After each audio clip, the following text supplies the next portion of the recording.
حضرت حکیم الامہ مولانا اشرف علی تھانوی رحمہ اللہ تعالی نے بہت جگہ یہ بات لکھی ہے.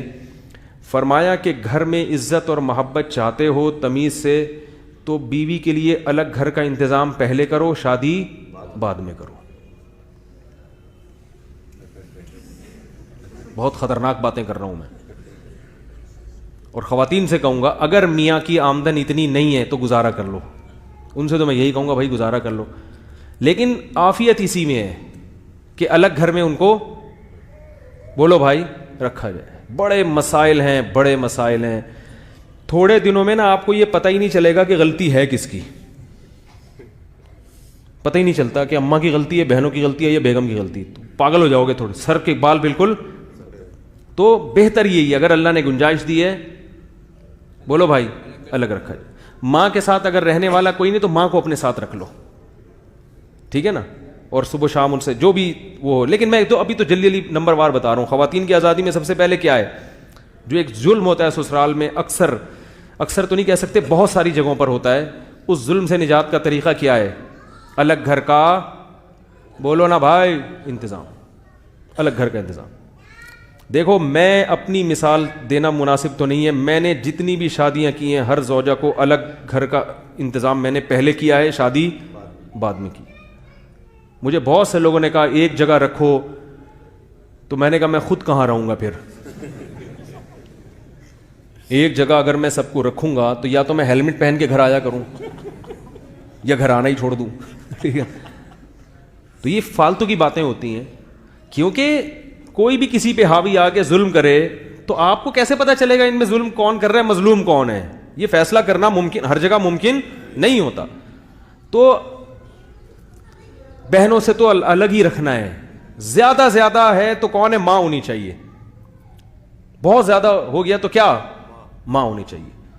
اور اس میں بھی عافیت والی صورت یہ ہے کہ ایسا گھر لو اوپر کا, جیسے بیوی کو اوپر والے پورشن میں نیچے اماں, تو صبح شام اماں کے پاس بھی بیٹھو, پھر بیگم جب چاہے اماں سے ملے, جب حالات خراب ہونے لگے واپس چلی جائے, ٹھیک ہے نا. اس کے پاس بھاگنے کی کوئی جگہ ہونی چاہیے. ماں کے پاس بھی بھاگنے کی جگہ ہو, بہو ظلم کر رہی ہے تو بھاگ کے اپنے گھر پہ آ جائے. جس طرح کی فیملیز آج کل جو رہ رہے ہیں, بھاگنے کی کوئی جگہ ہے ہی نہیں. وہ کچن میں لڑائی شروع ہوئی, اب کچن میں کہاں جائے گی بھائی وہ, تو وہ بہت فسادات, کیونکہ ظرف چھوٹے ہو گئے ہیں, کوئی کسی کی بات برداشت. بہت ساری عورتیں پاگل ہو چکی ہیں. آپ کسی نفسیاتی ڈاکٹر کے پاس جاؤ, جو پاگل ہونے والی خواتین میں زیادہ تر وہی خواتین ہوں گی جن کو پاگل کس نے کیا ہوگا, سسرال نے. خطرناک باتیں تو ہیں, اب کیا کریں, کر دیں, اب تو کر دیں تو نکل گئی. ٹھیک ہے. دوسرا مسئلہ, عرب میں ایسا ہوتا ہے کہ گھر پہلے الگ ارینج کرو پھر شادی ہوگی. اسلام نے بھی عورت کو یہ حق دیا ہے نا کہ بھئی, کہتے ہیں فقہا کہ ایسا کمرہ ہونا ضروری ہے اور اتنا پورا اس کا سیٹ اپ الگ ہو. لیکن ایک ہی گھر میں اگر آپ ایسا کمرہ دیں گے نا, تو آج کل جو مشاہدہ ہے وہ یہ ہے کہ پھر بھی دخل ہوتا ہے سب کا. وہ سب نوٹ کر رہے ہوتے ہیں صبح کتنے بجے اس نے اٹھنا ہے, کتنے بجے سونا ہے, یہ سر میں درد ہے یا نہیں, ٹھڈے مار مار کے اس کو اٹھایا جاتا ہے. تو وہ بڑی ایک ٹینشن والا کام ہو جاتا ہے. تو اگر جوائنٹ فیملی میں محبت سے رہ رہے ہیں تو اس سے بڑی تو کوئی نعمت ہے نہیں. کوشش تو پہلی یہی ہونی چاہیے, لیکن ایسا ہوتا چاہیے تو بہت کچھ نا, لیکن ہوتا نہیں ہے. بھائی اگر دونوں محبت سے رہ لیں, اماں ابا صاحب جوائنٹ, بچے بڑے آرام سے پل جاتے ہیں. ہونا تو یہی چاہیے. اگر کسی گھر میں ہو رہا ہے تو اسی کو فوکس کریں. وہ ایسے گھریں بھی ہیں جوائنٹ فیملی بڑی محبت سے رہ رہے ہیں, ان میں اللہ کا واسطہ الگ ہونے کی کوشش نہ کریں, اس سے بڑا نقصان ہوتا ہے. لیکن اگر نہیں رہ رہے محبت سے تو وہ الگ ہونے کا جو نقصان ہے وہ کم ہے, ساتھ رہنے کا نقصان زیادہ ہے. بات آ رہی ہے سمجھ میں؟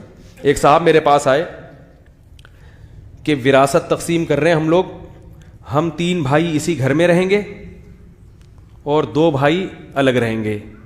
میں نے کہا مجھ سے مشورہ لو, آپ 3 بھائی ایک گھر میں اکٹھے مت رہو, ایک کو دے دو, باقی پیسے لے کے کہیں اور گئے. کہہ رہے نہیں ہم تو بڑی محبت ہے. میں نے کہا اسی وجہ سے ہے کہ اب تک ابا زندہ تھے, ٹھیک ہے نا. اب جب ابا دنیا سے چلے گئے تو اکٹھے رہو گے, شادیاں ہوں گی, بچے ہوں گے, یہ آپس میں محبت ناممکن ہو رہا ہے تو ایک الگ بات ہے.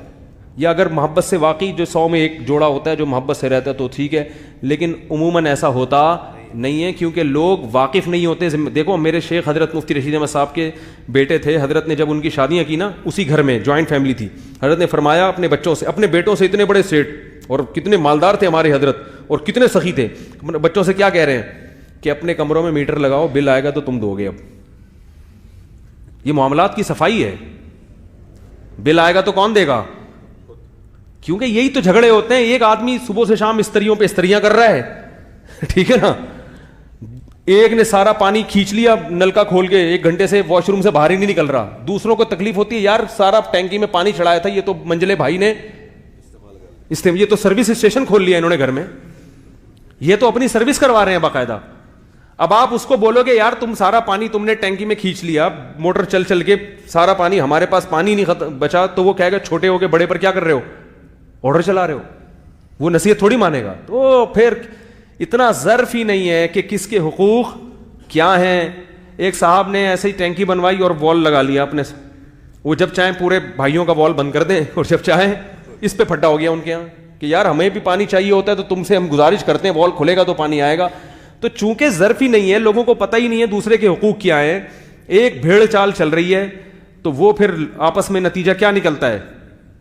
تو اس لیے تمیز سے آج کل کا جو اصول ہے وہ یہی ہے کہ بھائی بالکل تمیز سے الگ. اور بیٹا بالغ ہو جائے, اس کو بولے بیٹا بہو آئے گی اس گھر میں نہیں, وہ پڑوس میں ایک گھر دیکھا ہے کرائے پہ تیرے لیے, وہاں جا چابش, مجھے پتا ہے بہو آئے گی تو میری بیوی سے لڑے گی, وہ میں تو برداشت کر لوں گا. بعض دفعہ سسر بھی لڑ رہا ہوتا ہے.